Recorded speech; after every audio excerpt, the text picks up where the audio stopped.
पाकिस्तान में है। बाबरी मस्जिद का मसला अटका हुआ था पता नहीं कितने साल से, तब मैं पैदा भी हुआ था नहीं, मुझे नहीं पता है कब का फंसा हुआ था, लेकिन सबकी सहमति इसी पे, चाहे वो हिंदू थे चाहे वो मुसलमान। बिस्मिल्लाहिर्रहमानिर्रहीम। अस्सलाम वालेकुम नाजरीन, मैं हूँ राजा शकील, आप देख रहे हैं कश्मीर क्राउन। नाजरीन, इस वक्त मैं मौजूद हूँ ज़िला डोडा के कस्बा ठाठरी के अंदर। आपने कुछ ही रोज़ पहले देखा होगा कि ठाठरी कस्बे के अंदर और इसी जगह पर यहाँ पर जो है एक अवामी अदालत हुई थी, जिसमें तमाम पार्टियों के मुख्तलिफ जो लीडरान भी मौजूद थे। नाजरीन, उस वक़्त जो है बात उठी थी कांग्रेस को लेके, बीजेपी को लेके, पीडीपी को लेके, नेशनल कॉन्फ्रेंस को लेके कि किस सरकार ने क्या किया है। सरकारें जब आई, दावे तो बड़े बड़े किए, लेकिन किस सरकार ने क्या किया वो सारे का सारा सामने आपने देखा होगा। नाज़रीन, इस वक्त हमारे साथ बात करने के लिए कांग्रेस के ब्लॉक ठाठरी के जनरल सेक्रेटरी मौजूद हैं। ये भी उस जो है डिबेट के अंदर मौजूद थे। इन्होंने भी जो है राय दी थी अपनी, इन्होंने भी कुछ बातें उठाई थी और आज हम सवालात इनसे करेंगे और इनसे जानना चाहेंगे कि हर एक पार्टी आई, उन्होंने क्या किया। और आज हमारे साथ जुड़े हैं बात करने के लिए। सर, सबसे पहले आपका खैर मकदम है कश्मीर क्राउन में। शुक्रिया। सर, आपसे मैं जानना चाहता हूँ, कांग्रेस आई, कांग्रेस ने तकरीबन 70 साल यहाँ पे राज किया। उसके बाद जब से आज़ादी हुई है, जब से हिंदुस्तान आज़ाद हुआ, कांग्रेस ने जो है राज किया हिंदुस्तान पे। उसके बाद नेशनल कॉन्फ्रेंस आई, पीडीपी आई, सब पार्टियों ने जो है हिंदुस्तान पे राज किया, जम्मू कश्मीर पे राज किया और आज बीजेपी भी अपना राज कर रही है। आखिर हम आपसे जानना चाहते हैं कि कितना बदलाव आया है और क्या आपको लगता है इन सरकारों ने क्या किया है। देखिए शकील साहब, जैसे आपने कहा 70 साल कांग्रेस ने राज किया। मैं आपको क्लियर करूं, ये सब कुछ देख के 70 साल किसी पार्टी ने कंटिन्यू राज नहीं किया है, बिल्कुल बीच बीच में चेंज होता रहा। तो मैं हिंदुस्तान की बात नहीं करूंगा, मैं यहाँ जम्मू कश्मीर की बात करूंगा। जम्मू कश्मीर में कांग्रेस का फुल फ्लेज कभी भी राज नहीं आया है। जब भी हुआ है तो कोलिशन हुई है किसी न किसी पार्टी के साथ, कभी एनसी के साथ, कहीं पीडीपी के साथ। हमारे ज़माने में तो पीडीपी के साथ कोलिशन हुई थी। आज़ाद साहब का वक़्त था, 2002 का पीरियड था, उस वक़्त कांग्रेस का और पीडीपी का अलायंस था और एक अच्छा दौर गुज़रा है वो दोनों पार्टियों का। लेकिन जैसे आपने बात की कि 70 साल राज किया है, मैं कहूँगा कांग्रेस को यहाँ लोग सपोर्ट करते हैं, कांग्रेस को चनाब वैली के लोग सपोर्ट करते हैं, इसमें कोई शक नहीं है, सपोर्ट नहीं करते हैं। लेकिन जैसे परसों मैंने अवामी अदालत में कहा था कि बात लोगों ने शायद अच्छी तरह से सुनी नहीं है। मैंने कहा था कि जैसे बीजेपी वालों ने अपने मैनिफेस्टो पे काम करके दिखाया, हमारे कायदीन जो हैं, चाहे वो जम्मू कश्मीर की रीजनल पार्टियां हो, चाहे हम तो कांग्रेस पार्टी सेंटर की जमात है, उनसे जुड़े हैं, उनको देखना चाहिए कि यार बीजेपी वालों ने अपना मैनिफेस्टो कैसे इम्प्लीमेंट करके दिखाया। मैं वो बात कर रहा था कि उनको सोचना पड़ेगा कि हुकूमत कैसे की जाती है।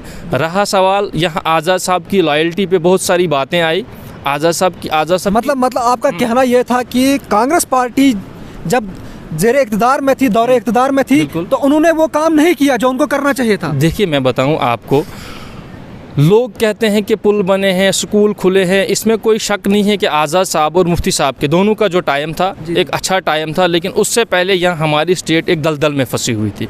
वो दलदल ये थी, मेड इन पाकिस्तान की बंदूक एक तरफ से थी, एक तरफ से मेड इन इंडिया की बंदूक थी। उसमें हम पूरा जम्मू कश्मीर पिसा जा रहा था। उस दलदल से बाहर निकालने के लिए काम किया था आज़ाद साहब ने और मुफ्ती साहब ने। पूरी जम्मू कश्मीर को उस दलदल से बाहर निकाला और एक ऐसी पॉलिसी बनाई, मिलिटेंसी से हम लोगों को राहत दिलाई। आपने देखा होगा कि जब अवामी अदालत हुई थी, आपके ही लीडर यहाँ पे बता रहे थे कि आज़ाद ने खिताई चुनाव के लिए कुछ नहीं किया। आप क्या कहेंगे? देखिए, मैं आपको बताऊं, हमारे लीडर बोल रहे थे, लेकिन टॉपिक वहाँ पे ये था कि आप बताइए मौजूदा हुकूमत ने या पिछली हुकूमतों ने क्या किया है। आज़ाद साहब ने जो अपने टाइम में किया है, ठीक है, जो किया सो किया, सिर्फ निकाला बाहर। जिस दलदल में आज हम फिर फंसे हैं, 370 को हटा के उस पर भी बात चल रही थी। बात उस पर चल रही थी कि 370 का तहफ़्फ़ुज़ किसी भी जमात ने नहीं किया, जबकि सबको मालूम था जैसे आपने कहा 70 साल से कांग्रेस ने राज किया, मान के लो जम्मू कश्मीर में भी किया, कोलिशन में किया, लेकिन मालूम उनको भी था कि बीजेपी ने अपने मैनिफेस्टो में क्लियर कट लिखा हुआ है कि जिस वक्त हम पावर में आएंगे हिंदुस्तान में तो हम 370 को एब्रोगेट करेंगे। उसके लिए कौन से काम इन्होंने किए, हम उस पर बात कर रहे थे, उस पर किसी भी पार्टी ने काम नहीं किया। आज सबका रोना धोना ये है कि नहीं जी ये बिला जवाज़ या तरीक़ाकार से जैसे असेंबली का यहाँ होना ज़रूरी चाहिए था वो नहीं, उसको मद्देनज़र रखते हुए नहीं हटाया, पार्लियामेंट में सीधा हटाया गया, कोर्ट का रुख इख्तियार किया। लेकिन मैं कहूँ 370 पे ही ज़्यादा यहाँ रीजनल पार्टियाँ इलेक्शन लड़ती थी। वो मुद्दा अब ख़त्म, वो नहीं लाना चाहिए इनको लोगों पब्लिक डोमेन में कि हम 370 को वापस लाएं। बहुत सारी पार्टियाँ दावा कर रही कि हम वापस लाएंगे, जब वो कोर्ट में है तो पार्टी कौन सी वापस लाएगी उसको, क्योंकि कोर्ट के लिए हमें कोर्ट के फैसले का इंतज़ार करना होगा। जो कोर्ट से डिसीजन आएगा तो उस पर हम सबको एग्री करना है। बिल्कुल। फिर पार्टियां कैसे दावा करती है जम्मू कश्मीर में कि हम 370 को वापस लाएंगे, 35 को वापस लाएंगे, जब कोर्ट में मामला आ गया है। इसके लिए मैं एक मिसाल दूंगा, वो पूरे हिंदुस्तान थे, सबकी सहमति इस पे थी कि जब उसका फ़ैसला कोर्ट से आएगा तो उस पर सभी सहमत होंगे। तो कोर्ट से फैसला आया, सहमत हैं सभी, कोई प्रॉब्लम नहीं कहीं हुआ, कोई दंगा कहीं नहीं हुआ। इसी तरह से जब हटाया गया तब लोग बाहर नहीं निकलेंगे, जब कल कोर्ट से फैसला आएगा तो लोग क्या करेंगे, लोगों ने तो उस वक्त मानना है ना। मैं कहता आपसे जानना चाहूँगा मैं कि आपने कहा कि सरकार जो है जितनी भी लीडरान आती, जितनी सरकारें आ रही हैं हमारे पास वोट मांगने के लिए, वो 370 और 35 को लेके मांग रही है। बिल्कुल। आपसे जानना चाहूँगा आखिर क्यों मांग रही हैं? देखो मैं बताऊं आपको, सीधी सी बात है, हम लोगों को एक अंधेरे में रखा गया है। अंधेरे में रखा गया है कि उस पार्टी को वोट दोगे तो ये करेगी, वो पार्टी तो वो वोट दो के ये करोगे, रीजनल पार्टियों को वोट दो तो ये करेंगे। लेकिन अगर देखा जाएगा तो ये सब एक जैसे होते हैं। मैं भी किसी पार्टी से जुड़ा हुआ हूँ, जीत के बाद इनको मतलब हदबंदी के अंदर ही काम करना होता है। जो ये पब्लिक में आके बोलते हैं वो कभी होता नहीं है और हुआ ही नहीं है, वो चीज़ें हुई नहीं है। इसलिए मैं कह रहा हूँ जो जिन मुद्दों पे आप आज तक इलेक्शन लड़ रहे थे, मेरी गुजारिश रहेगी सभी पार्टियों से, अब जैसे कि आज की डेट में पंजाब में इलेक्शन है, पंजाब में प्रेसिडेंट सीएम ने ऐलान कर दिया कि अगर आप हमें यहाँ इक़्तिदार में फिर लाएंगे तो 300 यूनिट बिजली फ्री कर देंगे। यहाँ तक कि पंजाब में कहीं भी बिजली का प्रोजेक्ट नहीं है, पंजाब को दूसरी स्टेटों से जैसे जम्मू कश्मीर से लाइट जाती है। लेकिन अब मैं कहता हूँ जम्मू कश्मीर के जितने भी रिप्रेजेंटेटिव हैं या जो भी लीडरान हैं, उनको अब नया रूप लेके आना पड़ेगा, बताना पड़ेगा लोगों को एसेंशियल चीज़ों में तुम्हें कौन कौन सी चीज़ें फ्री दी जाएंगी। जैसे राशन की बात यहाँ पूरे हिंदुस्तान में होती है, शर्म आती है मुझे कहते हुए। राशन का मसला कांग्रेस ने भी फ्री दिया है, ऐसी कोई बात नहीं। उमर साहब थे यहाँ, उस वक्त फ्लड आया था कश्मीर में, आपको याद होगा, उस वक्त भी लोगों को राशन फ्री दिया गया था। लेकिन अफसोस है बीजेपी के टाइम में फ्री राशन दिया जा रहा है और उसको इतना एक्सप्लॉइट किया जा रहा है, नेशनल मीडिया तक उसको कहती है कि लोगों को फ्री राशन दिया जाता है। ये फ्री राशन पहले भी था, आज भी है, लेकिन मेरी गुजारिश है इस फ्री राशन के बदले में लोगों को सोचना चाहिए। हर एक बंदे को इस वक्त गाड़ी की ज़रूरत पड़ती है, पेट्रोल भरवाना है, डीजल भरवाना है, वहाँ से हमसे कितना वसूला जाता है। पेट्रोल जो था 70 रुपये लीटर यहाँ मिलता था, आज 100 रुपये से ऊपर हो गया है, 100 के आसपास। कुछ चीज़ें नीचे उतरी हैं तो 10 रुपये उतार दिए हैं, 100 के आसपास आज लीटर मिल रहा है। तो ये नहीं देख रहे हमें इधर से गवर्नमेंट कितना लूट रही है। गवर्नमेंट के पास ऐसा खजाना नहीं कि वो नोट डेली छापती रही, वो हमसे ही वसूल करते हैं। बीजेपी वालों का कहना है कि हमारे दौर में तो सब कुछ ठीक चल रहा, कहीं महंगाई नहीं है। उनका कहना है कि अगर महंगाई होती तो लोग तो रोडों पे आते। आप क्या कहें? मैं उसके लिए बोल रहा हूँ आपको, अगर ये बात है तो अभी कश्मीर में महबूबा मुफ्ती अपनी वालिद साहब की बरसी के लिए वहाँ जा रही थी, तो उन पे कोविड का एक्शन लेके उन पे 10 लीडरों पे FIR लगाई गई। ये एक दिन ऐलान करें कि आज के बाद किसी क्राउड पे FIR नहीं कटेगी। जो डेमोक्रेटिक सिस्टम के अंदर प्रोटेस्ट करना चाहते हैं उनको इजाज़त है, तो देख लें आप पूरे जम्मू कश्मीर के लोग रोडों पे आ जाएंगे। लेकिन यहाँ एक प्रेशर बना के रखा हुआ है एडमिनिस्ट्रेशन ने भी और सेंटर की हुकूमत ने भी। जब लोग बाहर निकलना चाहते हैं तो उन्हें डराया जाता है कि आपके खिलाफ कोविड है, इसी तरह से बहुत सारे सेक्शन लगा के उनको मुंह बंद करा दिया जाता है। मगर क्यों आखिर वो भी इक़्तिदार में रहे हैं, वो भी चीफ मिनिस्टर रहे हैं, उनको ही बंद क्यों किया जाता है? तो तभी तो मैं उनको ये कह रहा था, मैंने परसों अवामी अदालत में भी कहा था, मैं लोगों को भी यहाँ से कहना चाहता हूँ, जब हमारे कायद रोड पे रहेंगे ना, तो मैं कहता हूँ बच्चा बच्चा उनके पीछे रोड पे खड़ा रहेगा, फाका कशी की हालत में भी रहेंगे। अगर वो भूख हड़ताल पे भी लोगों को बैठने के लिए कहेंगे तो लोग तैयार हैं। वही महबूबा थी जिसने बीजेपी के साथ सरकार बनाई थी, और वो उसका बयान है कि जो है हमारा प्रधानमंत्री मोदी जो है ये बदलाव लाएंगे, तो आखिर उनको ही गिरफ्तार क्यों किया जा रहा है? देखिए मैं बताऊं आपको, मैं महबूबा मुफ्ती को यहाँ से रिप्रेजेंट नहीं कर सकता हूँ। इस बात का जवाब महबूबा मुफ्ती देगी, मैं कैसे दूंगा? ये उनको पता, उन्होंने कोलिशन की है, उनको पता है कि उन्होंने जिस वक्त कोलिशन की थी, उनको वो दोनों हाथ मिला के उन्होंने उनके साथ कोलिशन की थी। उसके बाद उनको देखिए, आप लोकल इश्यूज़ की बात करेंगे तो वो बेटर रहेगा।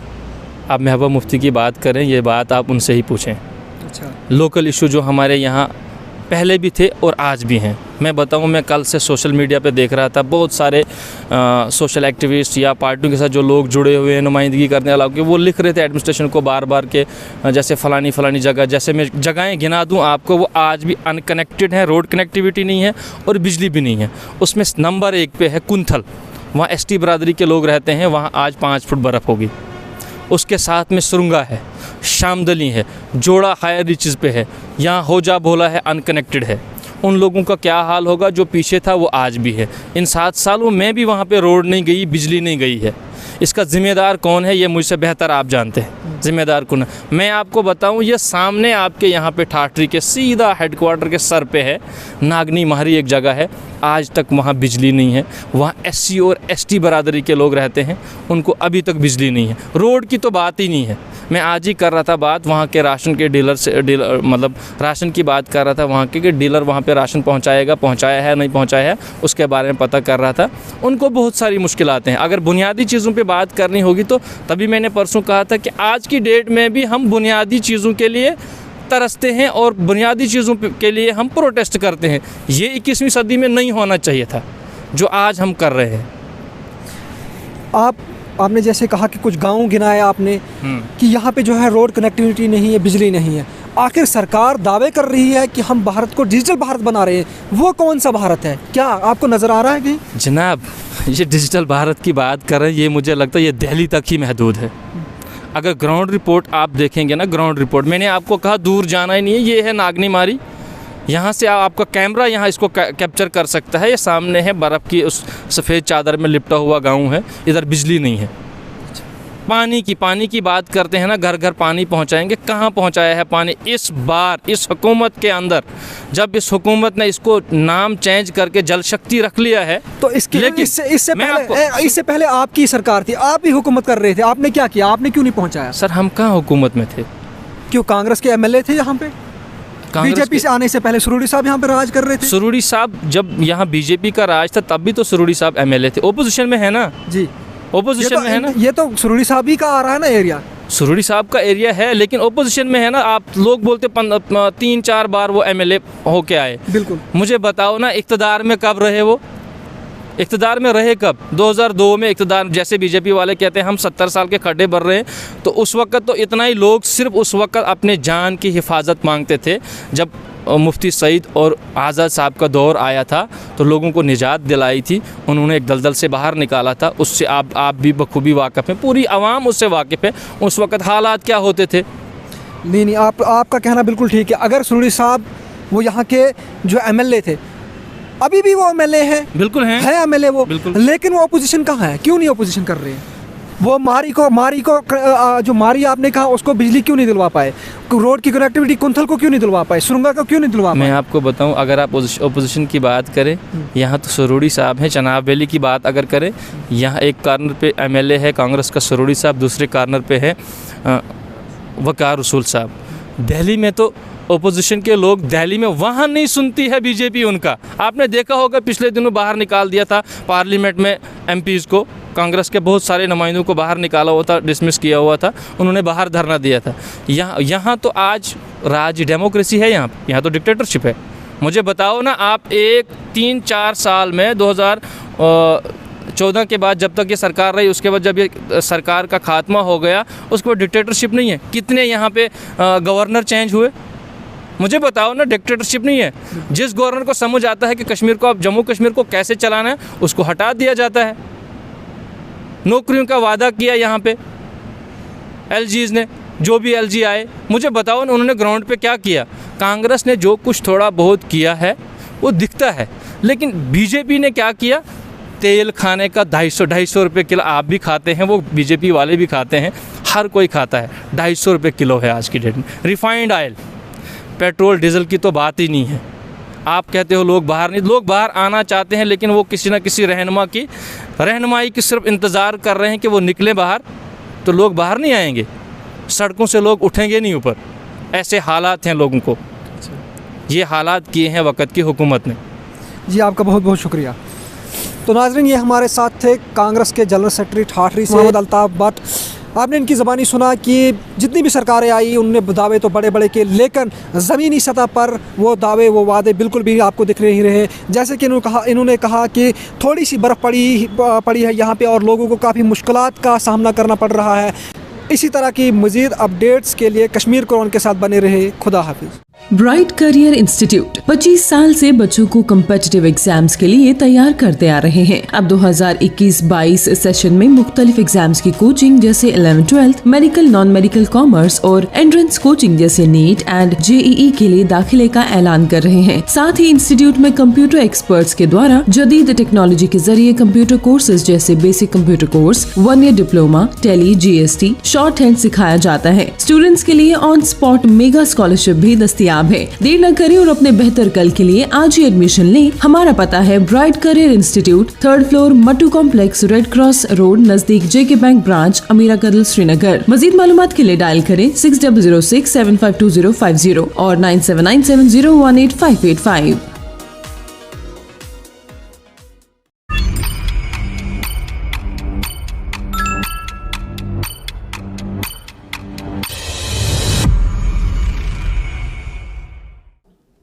Thank you. मेरे बच्चों का एक हसीन सपना है एक कामयाब डॉक्टर और इंजीनियर बनने का, लेकिन बच्चों को दूर भेजने का डर।